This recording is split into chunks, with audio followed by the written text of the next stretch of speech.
మోదీ గారి వలన. కాబట్టి ఇంకా 5 ఏళ్ళు, ఇంకా 10 ఏళ్ళు, ఇంకా 15 ఏళ్ళు మోదీ గారు పాలిస్తుంటే దేశం మంచి అభివృద్ధి దిశగా పోతుంది. ఒక సూపర్ పవర్ దేశంగా మనము ఆవిర్భించబోతున్నాం.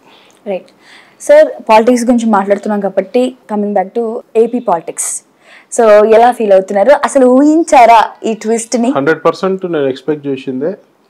ఎక్కడైతే అభివృద్ధి, ఇప్పుడు స్కీమ్స్ అని ఇచ్చుకుంటా ప్రజలకి మొత్తానికి స్కీమ్స్ మీద డిపెండ్ అయ్యి ఎలక్షన్కి పోతే ఏ గవర్నమెంట్ కూడా సక్సెస్ కాదు, ఏ పార్టీ కూడా సక్సెస్ కాదు. అంటే స్కీమ్స్ చెడ్డు అంటారా? స్కీమ్స్ ఎంతవరకు వేయాలో అంతవరకు వేయాలి. దాని వెంబడి ఒక ప్యారలల్ గా అభివృద్ధి అనేది జరగాలి. అభివృద్ధి పక్కన పెట్టి కాంట్రాక్టర్లకు బిల్లులు అవన్నీ ఇవ్వకుండా ఒక రాజధాని లేని ఒక స్టేట్ గా ఉండి కన్ఫ్యూజన్ స్టేట్ లో 3 రాజధానులు అంతా కన్ఫ్యూజన్ స్టేట్ లో ఉండే పరిస్థితి Andhra Pradesh. I was expecting long before January last year జనవరిలో నేను చెప్పడం జరిగింది. బీజేపీ, పవన్ కళ్యాణ్ గారి జనసేన పార్టీ, టీడీపీ ఒకటైతే మాత్రం అంత ఈజీగా ఉండదు. జగన్ గారు ఏంటంటే మొత్తం టోటల్గా స్కీమ్స్ మీద డిపెండ్ అయ్యి మెయిన్ మౌలిక వసతులు అనేది ప్రజలకు కావాలి. అలా ఎన్ని స్కీమ్స్ ఇంటింటికి ఇచ్చిన, రోడ్లు కానీ, నీటి వ్యవస్థ, డ్రైనేజ్ వ్యవస్థ, ఆహార భద్రత కానీ ఇట్లాంటి కొన్ని పక్కన పెట్టడం జరిగింది. సో అవి బాగా డెఫినెట్గా ఇంపాక్ట్ అవుతాయి. అవి ఓన్లీ స్కీమ్స్ మీద నేను గెలుస్తా అనేది మాత్రం ఇక్కడ ఏ గవర్నమెంట్ తోటి కూడా పాసిబిలిటీగా, ఏ పార్టీ తోటి కూడా పాసిబిలిటీగా. రైట్. అలాగే ఇక్కడ తెలంగాణకి వచ్చేసరికి సో మరి ముఖ్యంగా ఇంకో విషయం చెప్తా. ఆంధ్రప్రదేశ్ ఇంకా 5 ఏళ్ళు వాళ్ళ పాలనలో ఉంటే మరో కేరళ రాష్ట్రంగా మారేది. ఎందుకంటారు? అంటే ఒక చాప కింద నీరు లెక్క మత మార్పిడి ఏదైతే జరుగుతుందో ఆంధ్రప్రదేశ్లో ఎవరికి అర్థం కావట్లేదు ఆ గణాంకాలు. అంటే ఏ రకంగా మత మార్పిడి? హిందువులని బలవంతంగా ప్రలోభాలు పెట్టి క్రిస్టియన్లకు మార్చుట, దానికి ఎన్నో సంస్థలు, ప్రేరేపిత సంస్థలు, ఉగ్రవాదులు ఎంత డేంజరో వీళ్ళు కూడా అంతే డేంజర్. ఎవరు? ఈ మత మార్పిడిలు.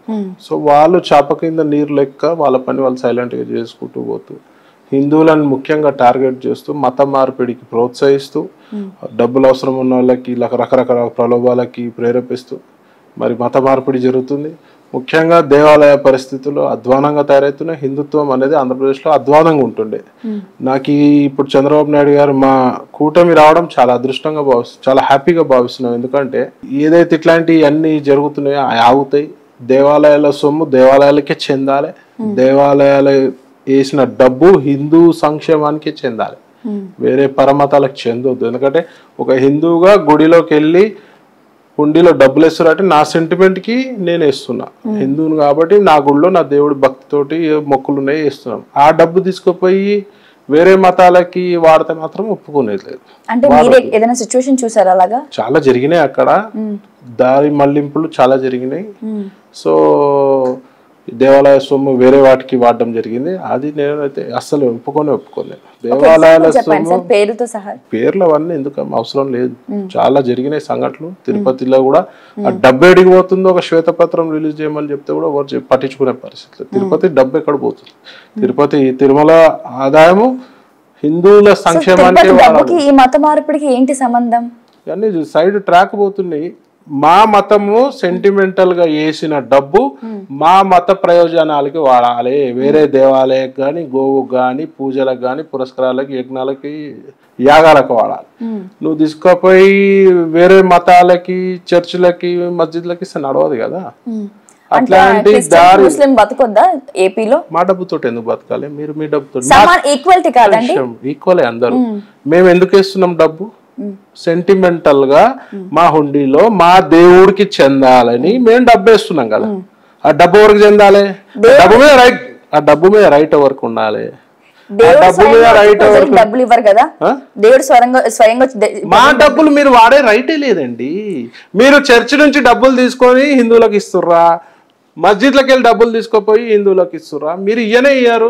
ఇవాళ ఎన్ని ఘోరాలు జరుగుతున్నాయి. ఇవాళ ప్రభుత్వానికి డబ్బులు ఎలా వస్తాయండి? అంటే ప్రభుత్వం దేవాలయ సొమ్ము నువ్వు హిందువుల సంక్షేమకే వాడాలి. మేము దాని గురించే ఫైట్ చేస్తున్నాం. హిందుత్వం ఎక్కువ ఉంది కాబట్టి ఈ క్రిస్టియన్ ముస్లిం కి డబ్బులు లేవు కాబట్టి అక్కడి నుంచి వాడే రైట్ ఎవరికి లేదు. డబ్బులు వాళ్ళే యూజ్ చేసుకోవాలా? 100%. ఒకవేళ హిందూ వాళ్ళు ప్రాబ్లమ్ లో ఉన్నప్పుడు క్రిస్టియన్ ముస్లిం డబ్బులు వాడరా? ఈడ క్వశ్చన్ హిందువులు క్రిస్టియన్స్ ముస్లిమ్స్ కాదు.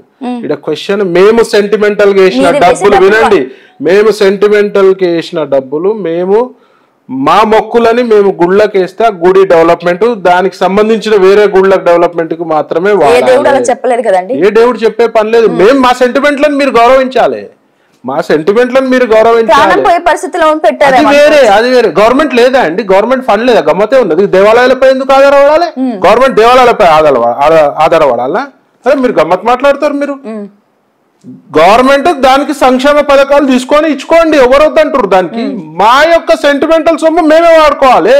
అలా అది ఎక్కడ వాడాలంటే సిచ్యువేషన్ చెప్పట్లేదు. చాలా దారి మళ్ళీ చాలా దారి మళ్ళీ సందర్భాలు ఉన్నాయి. అక్కడ మీరు తిరుపతిలో పోయి బీజేపీ లీడర్లను అడగండి, తిరుపతి హిందూ సంఘాలను అడగండి. మేమేం చెప్తున్నాం, ఇప్పుడు కూడా అదే డిమాండ్ చేస్తున్నాము. హిందువుల సెంటిమెంట్, దేవాలయాల సెంటిమెంట్, దేవాలయాల నుంచి వచ్చే ఆదాయం దేవాలయాలకు గాని హిందూ సంక్షేమానికే వాడాలి, వేరే వాటికి వాడొద్దు. ఫ్లైఓవర్లు కడతా, తిరుపతిలో కట్టండి, ఏడా మీద కట్టండి, కింద ఫ్లైఓవర్లు కడతా అంటే దేవాలయాల సొమ్ము దేవాలయాలకు వాడండి, ఇది హిందువుల సంక్షేమానికి వాడాలి. మీ ఇష్టం వచ్చినట్టు వాడతా అంటే ఎట్లా ఉంటది? వాళ్ళు మనుషులు కదా, వీళ్ళు అందరు మనుషులే. దాని గవర్నమెంట్ దగ్గర ఫండ్ లేదా? గవర్నమెంట్ దగ్గర ఫండ్ ఉంది కదా. ప్రాణమయ స్థితిలో ఉంటే గవర్నమెంట్ హాస్పిటల్స్ ఉన్నాయి, అన్ని ఉన్నాయి. గవర్నమెంట్ దగ్గర ఫండ్ ఉన్నాయి, వేరే ఫండ్లకి వెళ్ళి వాడుకోండి. దేవాలయపై నేను ఒకటి చెప్తాండి, దేవాలయాలపై గవర్నమెంట్ డిపెండ్ కావద్దు, దేవాలయాల సొమ్ముపై గవర్నమెంట్ డిపెండ్ కావద్దు, దేవాలయాల సొమ్ము దారి మళ్లించొద్దు. ఇంకా వేరే మాటనే లేదు దానికి. Okay, right. Coming back to ఇక్కడ తెలంగాణ గవర్నమెంట్ పోలిస్తే, సో కేసీఆర్ ప్రభుత్వం ఎలా ఉండింది, ఇప్పుడు కాంగ్రెస్ ప్రభుత్వం ఎలా ఉంది? కేసీఆర్ ప్రభుత్వం దుష్ట పాలన, హిట్లర్ పాలన, ఒక చెత్త పాలన, స్కీముల పేరుతో ఉన్న ప్రభుత్వం కాదు, స్కాముల ప్రభుత్వం అది. హిందువులపై దాడి, గోవుపై దాడి, ఇట్లా అంటుంటేనే దిక్కు లేదు. ఇట్లా అనకపోతే ఇంకా దారుణం ఉంటది. మొన్న నేను చెప్తానండి, మెదక్ జిల్లాలో రామాలయం ప్రారంభోత్సవానికి పల్లకి సేవ చేస్తే వాడు చెప్పిసిరి కొట్టిండు, వాడు పల్లకి మీద. అది తప్పు కాదా మరి? అక్కడ మీ వాళ్ళు వచ్చారు కదా, గుడికి మీ వాళ్ళే వచ్చి ఉంటారు కదా. అరే ఇక్కడండి మెదక్ లో మీరు మాట్లాడేది ముస్లిం కేసు అయింది. మీకు నాలెడ్జ్ లేకపోతే విని తెలుసుకోండి, ఇబ్బంది లేదు. అన్ని ముస్లిం వాళ్ళు చెప్పులు వేసినారు దౌలతాబాద్ లో. ఏం మాట్లాడతారు మీరు? మీడియా మొత్తం వచ్చింది, హంగామైంది. మీరు ఇంటర్వ్యూ చేయడానికి వచ్చారు, తెలుసుకొని రావాలి. లేదు తెలియనట్టుండండి, లేదు నేను తెలియనప్పుడు మీరు చూసిర్రా? అన్ని పోయి చూస్తారా? రెండే కళ్ళు ఉన్నాయి కదా, హైదరాబాద్ లో ఉన్నాయని. మీడియా సోషల్ మీడియాలో చూడండి, టీవీలో చూడండి. మేము చూడాల్సిన అవసరం లేదు, చూసిన వాళ్ళు చెప్తారు. సోషల్ మీడియాలో వచ్చింది, నేను స్పందించిన, నేను పోయినా. దాని గురించి మీరు ఏమంటారు మరి? అయితే అదే చెప్తున్నా కదా, ఈ బీఆర్ఎస్ ప్రభుత్వాలలో, ఈ ప్రభుత్వ కాంగ్రెస్ ప్రభుత్వంలో ఇది జరుగుతున్నాయి, జరగొద్దని చెప్తున్నా. బీఆర్ఎస్ లో జరిగింది, బీఆర్ఎస్ లో ఎక్కువ జరిగింది, ఇప్పుడు కాంగ్రెస్ లో జరుగుతుంది. మొన్న అయింది కదా, మొన్న కూడా బీఆర్ఎస్, అప్పుడు బీఆర్ఎస్ ప్రభుత్వం. ఫైనల్ వచ్చేసి బీజేపీ రావాలి ఇక్కడ. 100% బీజేపీ రావాలి. నెక్స్ట్ 5 years అంటే చిన్న మిస్టేక్స్ కూడా జరగవా బీజేపీలో? మిస్టేక్స్ జరగవచ్చు, జరగపోవచ్చు అని కాదు. ఎందుకు అంటే గత 60 ఏళ్ళు, ఆల్మోస్ట్ 60 years కాంగ్రెస్ వాళ్ళు పాలించారు సెంట్రల్ గవర్నమెంట్ లో. ఎన్ని స్కాములు మీరు చెప్పండి, ఎన్ని స్కాములు ఉన్నాయి? మీరు మీడియా రిపోర్టరే కదా, మీకు ఐడియా ఉన్నాయి. ఒక 10 స్కాములు చెప్పండి, 4 స్కాములు చెప్పండి. నాకు అంత ఐడియా లేదు సార్. మరి మీరు ఎట్లా వచ్చారు ఇంటర్వ్యూకి?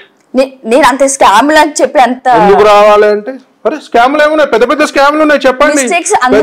అందులో పాయింట్ అవుట్ చేశారు కదా, ఇందులో ఉండమని మిమ్మల్ని అడుగుతున్నాను. మీకు ఒక 4 స్కాములు చెప్పండి, బీజేపీలో చెప్పండి, ఒక్క స్కామ్ చెప్పండి. బీజేపీలో నాకు ఒక్కటి కూడా తెలియదు. కాంగ్రెస్ వాళ్ళు చాలా పెద్ద స్కాములు చేసి చెప్పండి.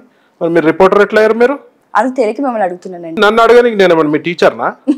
కాదు కదా, నేను లెక్చర్ చేయడానికి రాలే. నేను చెప్తానండి, బోఫోర్ స్కామ్ చెప్తా వినండి. బోఫోర్ స్కామ్ చాలా పెద్ద స్కామ్ జరిగింది కాంగ్రెస్ హయాంలో. 2G స్పెక్ట్రమ్ స్కామ్ తెలుసా? అట్లీస్ట్ అది దేశాన్ని కుదిపేసిన స్కామ్, అది గడ్డి స్కామ్. ఇలా ఇండియా కూటమిలో ఎవరున్నారు అంతా? లాలూ ప్రసాద్ యాదవ్ గడ్డి స్కామ్ తెలుసా మీకు? తెలీదు. చాలా పెద్ద స్కామ్ అది. రాబర్ట్ వధేరా స్కామ్, అల్లుడు చేసిన స్కామ్. కోల్ స్కామ్, బొగ్గు స్కామ్ తెలుసు. ఎంత పెద్ద స్కామ్లు ఇవన్నీ. ఇంకా చాలా స్కామ్లు ఉన్నాయి. ఇప్పుడు ఇండియా కూటమిలో ఉన్న వాళ్ళంతా స్కామ్ స్టార్సే. ఉన్నోళ్ళంతా ఇండియా కూటమిలో అయితే ఉన్నారో అంతా స్కామ్ స్టార్స్. మా ఎన్డీఏ కూటమిలో ఉన్నోళ్ళంతా స్కీమ్ స్టార్స్. స్కీములు ఇచ్చేది. గత 10 ఏళ్లలో ఎక్కడన్నా అవినీతి జరిగిందా చెప్పండి. మరి మీరు అడుగుతున్నారు ఎందుకు రావాలని. అందుకే రావాలి. అవినీతి రహిత ప్రభుత్వం ఉండాలంటే బీజేపీ ప్రభుత్వమే. సో తెలంగాణలో కూడా ఇప్పటి వరకు, ఆంధ్ర రాష్ట్రంలో ఇక్కడ కూడా ఒక అవకాశం బీజేపీకి ఇస్తే ఎట్లుంటుందో చూడండి. దొంగలకు అవకాశాలు 3-4 సార్లు ఇచ్చారు, మాకు ఒక అవకాశం ఇవ్వాలి. మీరు మోడీ గారిని బాగా భావిస్తారు కదా సార్, చాలా ఇష్టపడుతుంటారు కూడా చెప్పాలంటే. ఎవరైనా ఇష్టపడతారు. దేశాన్ని ప్రేమించేటోడు ఎవరైనా మోదీని ప్రేమిస్తారు, దేశాన్ని ప్రేమించేటోడు ఎవరైనా బీజేపీని ప్రేమిస్తారు. నేను మీ గురించే మాట్లాడుతున్నాను ఇక్కడ, ఇంటర్వ్యూ మీ గురించి మాట్లాడుతున్నాను. రైట్. ఆయన ఎక్కడ అవినీతి చూసినా చూడరు, వదలరు, ఎక్కడికి వెళ్ళినా స్పందిస్తారు. మరి మణిపూర్ లో అంత ఘోరంగా ఎంతో మంది చనిపోయారు. అవినీతి కాదు అది అవినీతి కాదు. అది జరిగేది కమ్యూనల్ ఇష్యూ జరుగుతుంది. వాట్ ఎవర్ ఇష్యూ, అక్కడ ఎంతో మంది చనిపోయారు. ఎందుకు ఒక్కసారి స్పందించలేదు మణిపూర్ లో? ఎందుకు టీమ్స్ పెట్టినారు, మిలిటరీని దింపినారు, చాలా స్టిల్ ఇప్పటికీ కూడా అవుతున్నాయి. చాలా బయట దేశాలకి వెళ్ళి వస్తారు. ఒక కంట్రోల్ తప్పిపోయింది. కంట్రోల్ చేస్తారు, చాలా కంట్రోల్ చేశారు. మోడీ గారు తలుచుకుంటే ఈ పాటికి ఎప్పుడు అది మొత్తం ఆయనకి ఏమైనా ఇంటెన్షన్ ఉంటుందా? బ్యాడ్ ఇంటెన్షన్ అంటే మీరు చెప్పే మాటకి నేను అంటున్నాను బ్యాడ్ ఇంటెన్షన్. ఇంత పెద్ద కంట్రీలా ఎక్కడైనా కమ్యూనల్ ఇష్యూ కావచ్చు. ఇవాళ నేను చికోటి ప్రవీణ్ అన్నట్టు ఒక రాంగ్ స్టేట్మెంట్, నేను ఇప్పుడు ఇక్కడ కూర్చొని మీ టీవీ ద్వారా ఒక్క రాంగ్ స్టేట్మెంట్ ఇస్తే మొత్తం హైదరాబాద్ తెలంగాణ రాష్ట్రం అగ్గిమంటది. అవును, అగ్గి మీదకి వస్తుంది. రైట్. ఒక రాంగ్ స్టేట్మెంట్ ఇస్తే దానికి మోదీ గారు కాదు కదా కంట్రోల్ చేయాల్సిన వ్యవస్థ, కంట్రోల్ చేస్తారు. కొన్ని సందర్భాలలో అతి బయటికి వెళ్ళి రావడం, వెపన్స్, ఎంతమంది అని చూస్తారు. అందులో అమాయకులు ఉంటారు. ఒక గట్టి యాక్షన్ తీసుకుంటే అమాయకులు బలవుతారు. వాళ్ళకి దేశాన్ని ఒక రక్షణ కవచంలో పెట్టిరు ఇలా ప్రపంచంలో. ఇవాళ భారతదేశం వైపు శత్రు దేశాలు, చైనా లాంటి శత్రు దేశాలు, పాకిస్తాన్ లాంటి శత్రు దేశాలు, ఉగ్ర దేశాలు ఒక కన్నేయాలంటే భయపడే పరిస్థితి. దొంగచాటును చేసేందుకు ప్రయత్నం చేస్తున్నారు తప్పించి రావాలంటే ఎవరు చేస్తారండి? సర్జికల్ స్ట్రైక్ ఎవరికి దమ్ముందా? పోయి పాకిస్తాన్ లో పోయి సర్జికల్ స్ట్రైక్ చేసి ఏమో ఏ పిఎం కన్నా దమ్ముందా అండి? ఎవరికి లేదు. అక్కడక్కడ కొన్ని సంఘటనలు జరుగుతాయి, దాన్ని రెక్టిఫై చేస్తారు. ఇప్పుడు ఇవాళ దేశం మామూలు విషయం కాదు. మూడోసారి గవర్నమెంట్ రావాలంటే ఇవాళ ఎన్ని శక్తులు కూడుకొని మోదీ గారికి యాంటీ చేస్తున్నాయి. అయినా కూడా ఇవాళ మూడోసారి అయిందంటే ఆయన మీద ఎంతమందికి విశ్వాసం ఉందో మీరు తెలుసుకోవాల్సిన బాధ్యత ఉంది. రైట్. సో చాలా బాగా చెప్పారు సార్. సో మీరు బీజేపీలో 2 సార్లు రీఎంట్రీ అని నేను విన్నాను, అది నిజమేనా? 2 సార్లు రీఎంట్రీ అని విన్నాను. రీఎంట్రీ కాదు, మా కార్డ్స్ భాషలు చెప్తారు. ఇది రీఎంట్రీ కాదు. ఫస్ట్ టైం అయినప్పుడు మిస్కమ్యూనికేషన్ ఉండే, సో కుదరలేదు. తర్వాత మళ్ళీ జాయిన్. ఇప్పుడు బీజేపీలో చీకోటి ప్రవీణ్ పాత్ర ఏంటి? చీకోటి ప్రవీణ్ ఒక నార్మల్ కార్యకర్త బీజేపీ. ఎక్కడైనా చూస్తుంటాను మీరు చేసే సేవా కార్యక్రమాలు పోస్ట్ చేస్తుంటారు, చాలా మందికి హెల్ప్ చేస్తున్నవి చూసాం. గొడవలైన సందర్భంలో కూడా కూర్చోబెట్టి సెటిల్మెంట్ చేసేవి కూడా చూసాం. చీకోటి ప్రవీణ్ ఒక మంచి స్టేట్ లో ఉండి, ఒక హోదాలో ఉండి కూడా ఎందుకు మరి చీకోటి ప్రవీణ్ ఎవరు గుర్తించట్లేదు బీజేపీలో? ఒక స్పెషల్ సీట్ మరి ఇప్పుడు మీ సీట్ ఏది? సీటు నేను అడిగినాను. జైరాబాదు సిట్టింగ్ ఎంపీ ఉన్న బీఆర్ఎస్ నుంచి రావడం వల్ల ఆయనకి ఇచ్చినారు. సరే, అది గెలిచిండా ఓడిపోయినా సెకండరీ ఇష్యూ, ఓడిపోయినాడు అది వేరే విషయం. కానీ నేను ఒక్కటే అడిగినాను, కుదరట్లేదు. ఓపిక ఉండాలి, ఏజ్ ఉంది, పేషెన్స్ ఉంది.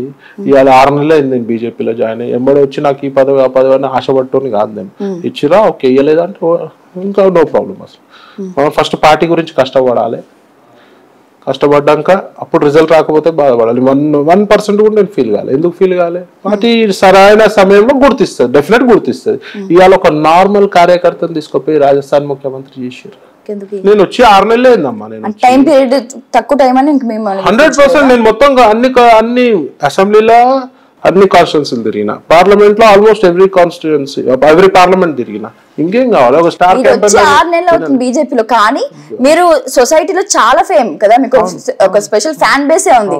మీ చేసే సేవా కార్యక్రమాలు తెలుసు, మీ అన్ని తెలుసు. మరి ఎందుకు మీకు అంటే టైం పీరియడ్ చూసుకోవాల్సిన అవసరం లేదు? ఇవాళ జాయిన్ రేపు కూడా టికెట్ ఇవ్వచ్చు. నేను అడిగిన జైరాబాద్ కి సిట్టింగ్ ఎంపీ రావడం కారణంగా ఓన్లీ జైరాబాద్ అడిగిన, వేరే ఎక్కడ అడగలేదు. అసెంబ్లీ ఎలక్షన్ లో అడగరు. నాకు ఆడ ఫ్యాన్ బేస్ ఎక్కువ ఉంది. జనాలు నన్ను ఆడ చాలా మంది నాకు అక్కడ నుంచి రావాలని కోరుకున్నారు. ఎందుకు ఇంకా వేరే ప్లేస్ ఎక్కడ మీకు సెట్? నేను ఎక్కడ అడగలేదు. ఇప్పుడు ఒక ప్రాంతంపై ఒక అభిమానం ఉంటుంది. అట్లా అభిమానం నాకు జైరాబాద్ మీద ఒక స్పెషల్ ఇంట్రెస్ట్ ఉంది జైరాబాద్ మీద. ఫార్చునేట్లో రాలేదు. రాకపోయినంత మాత్రాన నెక్స్ట్ టైం కూడా ఉంది కదా. I have lot of age. Politics లో ఐఎమ్ స్టిల్ యంగ్. సో ఇవాళ జాయిన్ అయ్యి రేపు కూడా కావచ్చు. పొలిటికల్ బ్యాక్గ్రౌండ్ ఉన్న వాళ్ళు ఉంటారు, పొలిటికల్ ఫ్యామిలీస్ నుంచి ఉంటారు. మాకు ఆ బ్యాక్గ్రౌండ్ లేదు, ఫ్యామిలీ కాదు కాబట్టి టేక్స్ టైం. ఇంకోటి మోదీ గారు, అమిత్ షా గారు కొన్ని ఏళ్ళు వాళ్ళనే ఇన్స్పిరేషన్ తీసుకోవాలి, ఎవరు అవసరం లేదు. కొన్ని ఏళ్ళు కొన్ని వేల గ్రామాలు సిద్ధరు కలిసి స్కూటర్ పై తిరిగి కష్టపడి ఇవాళ దేశాన్ని బీజేపీలో ఒక ప్రత్యేకమైన స్థానం తెచ్చిందంటే మోదీ గారు, అమిత్ షా వాళ్ళిద్దరు కలిసి కొన్నేళ్ళు తిరిగారు. వాళ్ళని చూసి ఇన్స్పైర్ కావాలి. వాళ్ళే పేషెన్స్ అవసరం పాలిటిక్స్ లో. I'm not Born with political family, not Born in political family కదా. సో బీజేపీ గొప్పతనం వేరే పార్టీల గొప్పతనం ఏం చెప్తుంది. బీజేపీ గొప్పతనం ఎంత చిన్న కార్యకర్తనైనా గుర్తిస్తుంది. ఎంతో మందికి అవకాశాలు ఇచ్చారు. ముఖ్యమంత్రులు లేరు, గవర్నర్ లేరు, మంత్రులు లేరు, నార్మల్ మనుషులకు ఎమ్మెల్యే టికెట్లు. ఇంట్లో వెస్ట్ బెంగాల్ ఇంట్లో పనిచేసేట ఆమె, ఇంట్లో డైలీ బాసాలు బట్టలు ఉతికేట ఆమెకు తీసుకుపోయి ఎమ్మెల్యే సీట్ ఇచ్చారు. అంత ఆ చరిత్ర ఓన్లీ బీజేపీకే ఉంది. So we need to have patience. So మీరు సనాతన ధర్మాన్ని చాలా బాగా పాటిస్తారు. సో సార్, ఇది బీజేపీలోకి వచ్చిన తర్వాత ఎక్కువ ఇంపాక్ట్ ఉందా, లేకపోతే మీకు ముందు నుంచి ఆ హిందూ ధర్మం మీద కానీ సనాతన ధర్మం ఫాలో అవుతూనే వస్తారా? ఫస్ట్ నుంచి నేను కొన్ని టెంపుల్స్ కి చైర్మన్ ఉన్నా, గోవుని పూజ చేస్తా కొన్ని ఏళ్ల నుంచి, ఇప్పటి నుంచి కాదు. నా ఫామ్ హౌస్ లో కూడా ఒక 20 గోవులు ఉన్నాయి. రోడ్డుపై ఏదైనా గోవుకి అన్యాయం జరుగుతుంటే కూడా తీసుకుపోయి నా ఫామ్ హౌస్ లో పెంచుకుంటా. సో ధర్మము హిందువుగా పుట్టినాం కాబట్టి మన యొక్క మినిమం పాత్ర నన్ను ఉండాలని చెప్పి నేను నమ్ముతా. కాబట్టి ఫస్ట్ నుంచి గుడి, భక్తి, పూజలు, పురస్కారాలు, ధర్మం ఇవన్నీ కూడా మనం పాటిస్తాం. కాబట్టి నాకు ఫస్ట్ నుంచి హిందుత్వవాదిని. ఎలివేట్ ఈడీ రేట్స్ అయినాక ఎప్పుడైతే ఈ 2 స్టేట్స్ లో కొంచెం ఫేమ్ వచ్చిందో అప్పటి నుంచి ఇంకెక్కువ ఎలివేట్ అయ్యింది. అంతకుముందు వాయిస్ కొంతమంది వింటుండే, ఇప్పుడు చెప్పేది చాలా మంది వింటుండే. పొలిటికల్ గా మీ డ్రీమ్ ఏంటి? డ్రీమ్ అంటే ఏం లేదు, మంచి పొజిషన్ కి పోవాలి. ముఖ్యంగా హిందుత్వాన్ని కాపాడుకోవాలంటే ఒక పవర్ అవసరం. కాబట్టి ఆ పవర్ గురించి మనం కావాలి. అయితే నాకు పొలిటికల్ గా నేను ఇది కావాలి అది కావాలని అంటూ పెద్ద ఆశలతో ఏం కూడుకునేది. టైం అవకాశం వస్తే ఇప్పుడు నాకంటా చాలా తెలివైన వాళ్ళు ఉన్నారు పాలిటిక్స్ లా, చాలా టాలెంటెడ్ ఉన్న వాళ్ళు, మాట్లాడే శక్తి, దమ్ము, ఒక మంచి నాలెడ్జ్ ఉన్న వాళ్ళు ఎంతో మంది. కానీ వాళ్ళకి టైం సాధించలేదు. పొలిటికల్గా కావాలంటే కొంచెం టైం అనుకూలంగా ఉండాలి, లక్ సాధియాలి. ఎంతసేపు లక్ సాధిస్తే అవుతాం, లేకపోతే చాలు కదా. ఇంత పేరు అయితే వచ్చింది కదా, హ్యాపీ. ఈ అంత పేరు క్యాసినో వల్ల వచ్చిందా, లేకపోతే మీ చేసే సేవా కార్యక్రమాల వల్ల వచ్చిందా? నన్ను అడిగితే క్యాసినో వల్ల వచ్చిందని అంటాను. క్యాసినో వల్ల ఒక అటెన్షన్ వచ్చింది. ఏ టైప్ ఆఫ్ అటెన్షన్? అంటే నెగటివ్ అటెన్షన్. ఈ పర్సన్ ఉన్నాడు ఇందులో అంతే, ఒక అటెన్షన్, నెగటివ్ అటెన్షన్ వచ్చింది. మీడియా పుణ్యాన్ని, మీ మీడియా పుణ్యాన్ని, మా మీడియా పుణ్యాన్ని మీరు ఇప్పుడు ఫ్యాన్ బేస్ సంపాదించుకున్నారు. నేను చెప్తా, దానికి కూడా మీకు కౌంటర్ ఇస్తా. మీ మీడియా బురదెత్తి చల్లితే నేను డిఫెండ్ చేస్తాం. నేను చెప్తా ఏనండి, నేను డిఫెండ్ చేసుకున్నా with my words, the way I talk, boldness గా, whatever it is there. ఆడ ఏముందో అదే చెప్పిన నేను. సో జనాలకు నచ్చింది, జనాలకి ఈయన హానెస్ట్ కనబడుతుండని ఒక పాయింట్ నచ్చింది. అక్కడ మీరు ఏం లేదు మేము చూపించలేదే, మీరు చేసిందే మేము చూపించామే. ఏం చేసి చూపించారు? అక్కడ మీరు చీకటి కోణాలు ఏమున్నాయి, చీకటి చూపించండి. క్యాసినోలో ఏ చీకటి కోణాలు ఉన్నాయి ఎవరికి తెలుసు? అందుకే అంటున్నా, ప్రూఫ్ చేయి, మరి ప్రూఫ్ చేయి. అక్కడ ఏం చేస్తున్నారు మేము ప్రతిదీ లైవ్ చెప్పి చూపించలేదు. ఒప్పుకుర్రు మాకు తెలియదు అని చెప్పి. తెలిసిన వాళ్ళు చాలా మంది ఉన్నారు బ్యాక్, నా ఒక్క పర్సన్ తెలియపోవచ్చు. తెలిసిన జర్నలిజం మీరు తీయాలి కదా. నా చీకటి చీకటి చీకటి చీకటి ఏమన్నారు ఇందాక, ఏదో వర్డ్ యూజ్ చేస్తారు కదా, అవి ట్యాగ్స్ పెడతారు. ఓన్లీ అది అటెన్షన్. యూట్యూబ్ లో ఒకసారి చూసిరా మీరు? ఒకసారి even I am fan of you sir, even I am also fan of you. నేను ప్రతిదీ చెక్ చేస్తాను. ఒకసారి మీ యూట్యూబ్ చికోటి ప్రవీణ్ వీడియోస్ పక్కన పెట్టి వేరే వీడియోస్ చూడండి. మీరు ఏం చేస్తారంటే కంటెంట్ లోపల పోవాలని చెప్పి నోటికి వచ్చినట్టు మీద థంబ్నెయిల్స్ పెట్టి తప్పు కాదా మరి? తప్పెందుకు అవుతుంది? లోపల ఉన్న కంటెంట్ కి thumbnail కి సంబంధం లేదు. 100 వీడియోలు చూపిస్తా అప్పుడు ఏం చేస్తావు నువ్వు? అన్ని అలా ఉండవు సార్. అన్ని వేలు 100 వీడియోలు చూపిస్తే ఒకలా ఉన్నట్టు అన్ని ఛానల్స్ ఒకలా ఉండవు. కొంతమంది పెడతారు అలాగా, అది ఒప్పుకుంటాను నేను, అది తప్పు అని. కాదా మరి? అది ఒప్పుకుంటాను. మీడియా కాదా అది? అది ఒప్పుకుంటాను. మీడియా కాదా? క్యాసినోలో ఏం చేయలేదా? క్యాసినోలకి వెళ్ళి ఏం చేయలేదా? ఏం చేసినాము? క్యాసినోలో ఏం చేయలేదా? తప్పులు ఏం చేసినాం చెప్తున్నా. బయట ఎందుకు పడ్డారు సార్ మీరు? ఈడీ రైడ్ మీకు సబ్జెక్టే తెలియదు. అదే అంట నేను, మీడియా వాళ్ళకి సబ్జెక్టే తెలియదు. సబ్జెక్ట్ అలా వాదిస్తే మాకు ఎవరికి తెలియదు. మీడియా ఏదొచ్చినా మీరు ఇలాగే వాదిస్తారు. ఏం తెలియదు అంటే మాకు లోపల మీరు ఏం చేస్తే ప్రతి తెలియదు కదా సార్. ఈడీ వల్లనే మీరు మాకు అందరికి తెలుసు కదా. మన లోపల ఏం జరిగింది, చీకటి కోణాలు ఏం జరిగినాయి అని రాసిర్రు, ఏం తెలుసు అని రాసిర్రు అని అడుగుతున్నా. మరి మీరు దానికి డిఫెండ్ చేశారు చీకటి కోణాలకి? డిఫెండ్ చేసేపటికే కదా ఇలా ఒక పాజిటివ్ యాంగిల్ చూస్తుంది ప్రవీణ్ అని. ఇప్పటికీ ప్రవీణ్ ప్రవీణ్ ని చికోటి ప్రవీణ్ ని దావుద్ ఇబ్రాహిం లెక్క చూస్తున్నా. ఇప్పటికీ గూండాలా చూస్తారు కొంతమంది. చూస్తారు. అందరికి నచ్చాలని లేదు, అందరిని సాటిస్ఫై చేయలేము. మనకి 60 మార్కులు 51 మార్కు పడితే చాలు. నాకు 90 పైన ఉన్నది. నా ఇంటర్వ్యూలో కింద మీరు కామెంట్స్ చూడండి, 1000 కామెంట్లు ఉంటే 990 కామెంట్స్ నాకు ఫేవర్ గానే ఉంటాయి. అది చాలు. మీరు ఒప్పుకుంటారు కదా. తిట్టటోడు ఎవడన్నా ఉన్నాడు అంటే మత మార్పిడి కుక్కలు వాళ్ళు తిడతారు నన్ను. ఈ ఎంఐఎం వాళ్ళు తిడతారు, తప్పించి ఎవరు లేరు. నచ్చిన వాళ్ళు కూడా ఉంటారు కదమ్మా ఈ సొసైటీలో. ఇప్పుడు ఇంట్లో 6 మంది 5 మంది ఉంటేనే అందరు మార్పిడి చేసే వాళ్ళు మిమ్మల్ని ఎందుకు తిడతారండి? నేను తిడతా కదా వాళ్ళని, తిడతా కదా. తప్పు చేయొద్దు. మీరు తిట్టారని వాళ్ళు తిట్టారని మేము ఎప్పుడు చూడలేదు. మిమ్మల్ని ఆపోజిట్ గా చాలా మంది ముందర అంతా మాట్లాడరు. వాళ్ళు మోస్ట్ డేంజరస్ తీవ్రవాది, ఐఎస్ఐ తీవ్రవాది కంటే డేంజర్ ఈ మతం. మీరు ఎలా ట్యాగ్ ఇస్తారు వాళ్ళకి? అలా కిందికి వెళ్ళి నువ్వు క్రిస్టియనా? నోవే అంటే నువ్వు మీడియా అంటే అన్నిటికీ అతీతం. అదే అట్లా మాట్లాడారు మీడియాలో అందరూ. వకాల్తా ఊచుకుంటారు క్రిస్టియన్స్ తరఫున. ముస్లిం కూడా సపోర్ట్ చేస్తాను. సపోర్ట్ నేను కూడా చేస్తా. అయ్యో నేను మతం మార్పిడి అన్నారని మతం మార్పిడి చాలా తప్పు. అది మతం మార్పిడి తప్పు. జెన్యున్ క్రిస్టియన్ ని నేను ఇష్టపడతా. నాకు క్రిస్టియన్ ఫ్రెండ్స్ ఉన్నారు. క్రిస్మస్ వాళ్ళ ఇంట్లో సెలబ్రేట్ చేసుకుంటా పోతా. నేను కూడా కేక్ కట్ చేస్తా. ముస్లిం ఫ్రెండ్స్ రంజాన్ అప్పుడు వాళ్ళు నాకు స్వీట్స్ పంపిస్తారు. అది తప్పన్న నేను అన్నా. ఇలా చూస్తురా ఒకసారి పాస్టర్ లో వస్తారు చూడు, వీడియోస్ చూడు. వాడు బుస్ అంటే ఆడు కింద పడిపోతాడు. అది కుర్చీలో వస్తుంది. వాడు వచ్చి ఏదో ఇట్లా మంత్రాలు బుస్ ఉన్నారు. ఎవరన్నా ఉన్నా ప్రాబ్లం లేదు, కరెక్ట్. హిందూ దొంగ బాబాలను కూడా తిడతా నేను. ఒకవేళ అట్లాంటి పని దొంగ బాబాలు చేస్తే కూడా తిడతా హిందువులలో. ఆడు ఇట్లా అనగానే ఇట్లా అంటాడు ఇట్లా ముట్టుకోగానే కింద పడతారు, డాన్సులు చేస్తారు, పొరలాడుతుంటారు. ఏంది అది? ఒరిజినల్ క్రిస్టియానిటీ మీద ఎఫెక్ట్ పడుతుంది. నేను ఇంటర్మీడియట్ చేసేటప్పుడు Saint Thomas junior college Narayanguda పక్కన చర్చ్ ఉంటుంది. ఎప్పుడన్నా మూడు బాగాలేకపోతే చర్చిలో పోయి మీద ఒక టవర్ ఉంటుంది, ప్రేయింగ్ టవర్. శాంతి థియేటర్ పక్కన పోయి టవర్ లో 1 hour కూర్చుంటుంటే అంత పీస్ ఆఫ్ మైండ్ వస్తుంది. చికోటి ప్రవీణ్ ముస్లిమ్స్లని హేట్ చేయడు, ముస్లింలకి గౌరవం ఇస్తాడు, వాళ్ళ పద్ధతులకి అన్నిటి గౌరవం ఇస్తాడు, క్రిస్టియన్లకు గౌరవం ఇస్తాడు, వాళ్ళ మతానికి గౌరవం ఇస్తాడు. కానీ మీన్ టైం నా మతాన్ని నేను ఎక్కువ ప్రేమిస్తాను, నా మతం మీద కూడా వస్తూ ఊరుకో. మేము మీ దగ్గర రా, మీరు మా దగ్గర రాదు. వాళ్ళ ద్వారా ఉండే హ్యాపీగా మతం అంతా ఎవరి మతాల్లో నాలుగు గౌరవించాలి. ఇవాళ రాముడిపై, సీతపై, లక్ష్మణుడిపై, హనుమంతుడిపై, మన దేవతలపై అనుచిత వ్యాఖ్యలు చేసిన వాళ్ళకి ఇవాళ అలానే ఎమ్మెల్యేలలో గెలిపిస్తారు. సిగ్గు ఉండాలి, శరం ఉండాలని చెప్తారు. ఎవరి మతాన్ని ఎవ్వరు కించపరిచే హక్కు ఎవరికి లేదు. ఇలా 10 మంది విశ్వసిస్తున్నారు అంటే, ఇలా సాయిబాబా ఉన్నాడు, కొందరు విశ్వసించరు. నేను ఒకటే చెప్తా, లక్షల మంది నమ్ముతున్నారు అంటే మనము వాళ్ళకి విశ్వసించినా, నువ్వు విశ్వసించినా విశ్వసించకపోయినా గౌరవం అనేది ఇవ్వాలి. వాళ్ళని కించపరిచే హక్కు ఎవరికి లేదు. నా పాలసీ అది. సో మీరు బీజేపీలోకి వెళ్ళడానికి కారణం ఏంటి sir?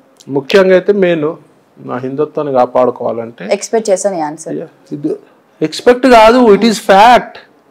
This is fact. Expect కాదు ఇది, నువ్వు ఎక్స్పెక్ట్ చేయాల్సిన పని లేదు, అది ఫ్యాక్ట్. అది ఎందుకంటే ఇన్నిసార్లు అంటే మీరు హిందూ ధర్మాన్ని అన్నిసార్లు పాయింట్ చేసి అంటే ఎంత ఇష్టపడుతున్నారో దాన్ని బట్టి నేను ఎక్స్పెక్ట్ 100% మనం ఇష్టపడకపోతే భావితరాలకు ఏముండదు, కుక్క బతికేస్తుంది. సో ఇప్పుడు వచ్చే యువతరానికి మీరు ఒక మెసేజ్ ఇమ్మంటే ఏం చెప్తారు సార్? మన ఆచారాలని, మన సంస్కృతిని, మన పద్ధతులను గౌరవించాలి, పాటించాలి. నువ్వు వెస్టర్న్ స్టైల్ ఉండు, నువ్వు క్లబ్కు పో, పబ్కు తాగు, తిను, ఎంజాయ్ చేయి, అన్ని చేయి. మళ్ళీ ఇంకొక మనిషికి ఒక దశావతారాలు లెక్క ఉండాలని, ఇంకొక రూపం ఏమి ఉండాలంటే మన సంస్కృతిని కాపాడాల్సుకుంటూ పోవాల్సిన బాధ్యత యువతరంపై. సో అది పాటిస్తూ వెస్టర్నైజ్డ్ కల్చర్ని నువ్వు ఇష్టపడు. ఇవాళ వెస్టర్న్లో కూడా, ఇవాళ ఫారిన్ కంట్రీస్లో కూడా యోగాకి ప్రాధాన్యత ఇస్తారు, మెడిటేషన్కి ప్రాధాన్యత ఇస్తారు, జీవన అలవాట్లు, ఆహారపు అలవాట్లు మనవి పాటిస్తారు చాలా మంది. అవునా? సో అవి వాళ్ళే అర్థం చేసుకున్నప్పుడు మనం చెడిపోకుండా దూరంగా ఉంటూ ఏదైనా ఎంజాయ్ చేయ లైఫ్లో. మితి మీరకుండా పోతే ఏదైనా లైఫ్ బాగుంటుంది. మితి మీరి పోయినాం అనుకుంటే అంతే సార్. బీజేపీలోకి చిక్కోటి ప్రవీణ్ ఎందుకు వచ్చాడంటే క్యాసినోలో ఆయనకి ఏమైనా ప్రాబ్లం అయితే ఆయన బయటపడడానికి ఇదొక్క ఆప్షన్ గా పెట్టుకున్నారు అనేసి ఒక క్వశ్చన్, ఒక కామెంట్ చూసాను. దాని గురించి మీరు ఏమంటారు? అంటే బీజేపీని వాడుతున్నారా అని. మంచి క్వశ్చన్. 2022లో నా మీద ఈడీ రైడ్ అయింది. నేను 2023 ఎండింగ్లో జాయిన్ అయ్యాను బీజేపీలో. ఒకవేళ నేను డిఫెండ్ చేసుకోవాలి నా కేసు గురించి బీజేపీలో జాయిన్ అయితే 2022లోనే జాయిన్ అవుతుంటే 1.5 ఇయర్లో 1.5 ఇయర్లో అయితే ఏం కాదు కదా. ఇంకోటి ఈడీ రైడ్ అయిన తెల్లారే నేను మీడియా ముందర రావడం జరిగింది. మీరు హిస్టరీ చూసుకుంటే ఈడీ రైడ్స్ అయినాక ఎంతమంది మీడియా ముందర మాట్లాడిర్రు, ఎంతమంది గట్టిగా మాట్లాడగలిగారు. అదే రోజు నేను చెప్పిన నాది ఏమీ వయలేషన్స్ లేవు. ఇవాళ నువ్వు కారులో వెళ్తున్నావు, ట్రాఫిక్ కూడా ఆపిండు, licence, RC book, insurance check చేస్తుండు. ఆపంగానే సరిత దొంగ అవుతుందా? కాదు కదా. నువ్వు ఆ డాక్యుమెంట్స్ ప్రొడ్యూస్ చేయకపోతే అంతే కదా. ఇవాళ ఈడీ రైడ్ కానీ ఏ రైడ్లో అయినా నా దగ్గర ఏమన్నా వయలేషన్స్ దొరికితే అప్పుడు నేను తప్పు అవుతాను. నేను వాళ్ళకి డౌట్ వచ్చింది రైడ్ చేసి, రైడ్ అయినంత మాత్రం దొంగ కాదు కదా. ఇవాళ ఎఫ్ఐఆర్ అయినగానే వాళ్ళు దొంగ నేరస్తుల కింద ట్రీట్ చేయరు కదా. చిన్న చిన్న వయలేషన్స్ అంటే ప్రతి ఒక్కరి లైఫ్లో ఉంటాయి. ఇవాళ నీ దగ్గర కూడా ఉంటాయి చిన్న చిన్న వయలేషన్స్. చిన్న బతుకు పెద్ద కాదు. వయలేషన్ 100 రూపాయలు తప్పైనా తప్పే, 1,000 లక్షల రూపాయలు తప్పైనా తప్పే. చిన్న చిన్న తప్పులు అందరం చేస్తాం కదా. ఇవాళ ఒక ట్రాఫిక్ కానిస్టేబుల్ ఆపి నీ దగ్గర లైసెన్స్ లేదనుకో, వాడు 2,000 చాలని రాస్తా అంటాడు. నువ్వేం చెప్తావు వాడికి? రిక్వెస్ట్ చేసి 500 తీసుకొస్తారు, 100 తీసుకొస్తారు. అవునా? బతిలాడి ఆని కంపల్షన్ చేస్తారు, బ్రైబ్ చేస్తారు. తప్ప ఎవరిది? తీసుకున్నాం తప్ప, నిన్ను ఎంకరేజ్ చేసింది నీ తప్ప. ఎంకరేజ్ చేసిన వాళ్ళు తప్ప అవుతుందా? లంచం తీసుకున్న వాడి కట్టి ఇచ్చినోడిదే తప్ప. అడగపోతే ఇయ్యం కదా సార్. నువ్వు అడిగేటట్టు చేస్తావు కదా. వాడిని బతిలాడిన వాడికి 2,000 రాయాలని ఉంటుంది, నువ్వు వాడిని టెంప్ట్ చేస్తావు. తీసుకో తీసుకో తీసుకో, వాడు ఏదో అవసరంలో ఉంటాడు. ఇద్దరిది తప్ప అది. సో తీసుకున్నవాడు ఎంత తప్పో ఇచ్చినోడు కూడా, ఇచ్చినోడు ఎక్కువ తప్ప అంటారు. అంటే నేను అనేది ఇదన్నీ common practices in our India. Even నేనైనా అదే పని చేస్తా. నేను సత్య హరిశ్చంద్రన్ అని నేను చెప్పా. సో ఇవన్నీ కామన్ ప్రాక్టీసెస్. మనం జడిపోతాం, మనం పక్కన కూడా జడగొడతాం, ఇండియన్ నేచర్. సో నువ్వు అంటావా, వాడు ఒకవేళ 500 అడితే వద్దు, నాకు నేను నీతి గల్ల నిజాయితీ పరుని ఒక భారత రెస్పాన్సిబుల్ గల పౌరురాల్ని 2,000 ఛాలెంజ్ చేశాను, 2,000 ఇస్తావాను? వాడని ఇస్తాడా? ప్రాక్టికల్ గా మాట్లాడు. ఎవరు ఇస్తారు సార్? నేను చెప్తున్నా, నేను సత్యహరిశ్చంద్రన్ నేనే ఓపెన్ గా చెప్తున్నా, ఎవరు ఇవ్వరు కదా. అట్లాంటి చిన్న చిన్న వయలేషన్ చికోటి ప్రవీణ్ కూడా చేస్తారు. నేను చెప్తున్నా, I'm talking about income tax. ఇప్పుడు ఈడీ అవన్నీ అయిపోయింది సార్, మొత్తం క్లియర్ అయిపోయింది. అవన్నీ ఇంకా it takes lot of process, చాలా పెద్ద ప్రాసెస్. రైట్. సో ఒక్క లిక్కర్ రాని లోపల పోలే, లిక్కర్ రాని వేది కదా లోపలికి. అంత బ్లేమింగ్ అంటున్నారు, స్కామింగ్ అంటున్నారు తన గురించి. మరి దాని గురించి కూడా అర్థమనే ఉన్నాయి. సో మాటలు వచ్చింది కాబట్టి కేసీఆర్ బిడ్డను చూడండి కూడా ఎందుకు పోరు? అదే తప్పు చేసింది కాబట్టి పోలేకపోయాడు. రేపు బిడ్డను రక్షించినోడు మన రాష్ట్రాన్ని రక్షిస్తాడా? బిడ్డను చూడనికి పోలే, బిడ్డ మీద ప్రేమ లేదు, మన రాష్ట్రం మీద ప్రేమ ఉంటుందా? బీఆర్ఎస్ అంటేనే భ్రష్టు పట్టిన రాష్ట్ర సమితి.